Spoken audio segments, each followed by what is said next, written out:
श्लोक 21. यो यो यायान्तनुं भक्तश्रद्धयार्चितुमिच्छति तस्य तस्याचलां श्रद्धां तामेव विदधाम्यहम्. अर्थ, जे जे भक्त ज्या ज्या स्वरूपाची श्रद्धेने भक्ती करू इच्छितात त्यांची श्रद्धा त्या त्या स्वरूपात मी म्हणजेच परमेश्वर सुदृढ करतो असे भगवंत सांगत आहेत. विवरण.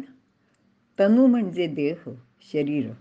देवतेच्या देहाची रूपाची पूजा करण्याचा प्रघात आपल्या भारतीय संस्कृतीत प्राचीन काळापासून प्रचलित आहे.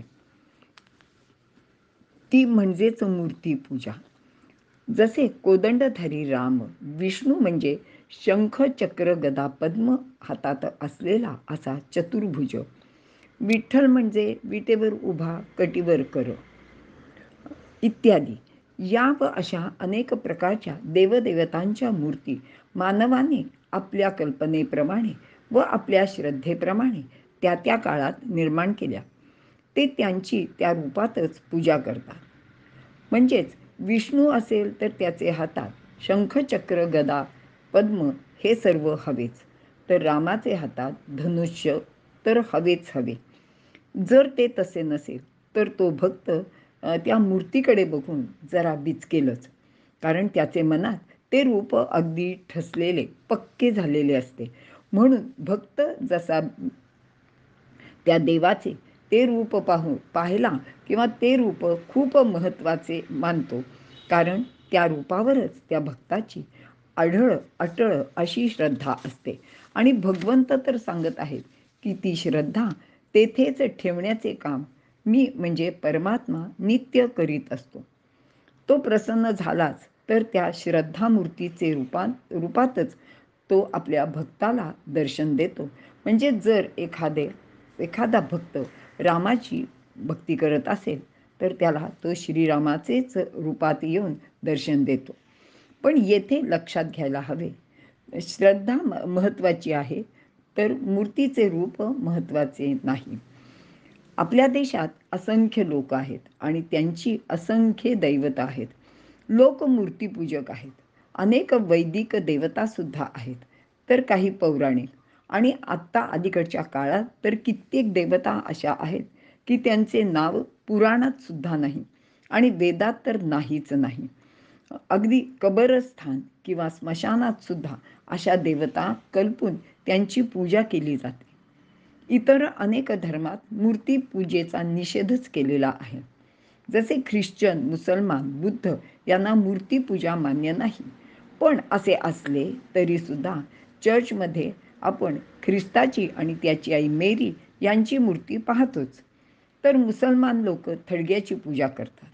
बुद्धाने तर स्वतः मूर्तीपूजेचा निषेध केलेला आहे आणि मूर्तीपूजा करू नये असा स्पष्ट आदेशसुद्धा आपल्या अनुयायांना दिलेला आहे.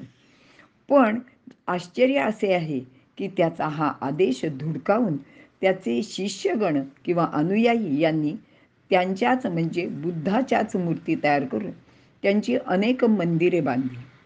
आज संपूर्ण जगात विचार केला तर बुद्धाच्या जेवढ्या मूर्ती आहेत तेवढ्या कोणत्याच देवांच्या नाहीत असे आपल्याला आढळून येते.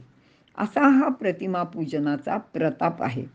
यामध्ये ईश्वर मानणारे व ईश्वर न मानणारे सारेच लोक आहेत. येथे प्रत्यक्ष परमेश्वराचा कोणीच विचार करत नाही. हे सर्व तनु उपासक किंवा विभूती उपासक लोक आहेत. त्या सर्वांची आपल्या उपास्य देवतेवरच श्रद्धा असते. इथे विभूती अशासाठी सांगितलेलं आहे की भगवंतांनी अनेक विभूती सांगितलेल्या आहेत. म्हणजे जसं गरुड आहे, तर आपण जर विष्णूच्या देवळात गेलो तर तिथे गरुड उभा असतो आणि त्याची सुद्धा लोक पूजा करतात. आणि असेच अनेक गोष्टी आहेत ह्या आपल्या नित्य उपासनेत किंवा नित्य बघण्यात येतात. आणि तो ज्या देवतेवर श्रद्धा ठेवतो त्याची उपासना करतो तेथे त्याची श्रद्धा वाढत जाते. काही लोक ईश्वर नसण्यावर सुद्धा श्रद्धा ठेवतात. ते त्यांच्या विचारावर अगदी अढळ असतात. श्रद्धा ठेवणे हा मानवी मनाचा स्वभावच आहे, कारण तो ईश्वराचा विलक्षण नियमच आहे. माणसाने सत्याचा शोध घेऊन ज्ञान प्राप्त करावे.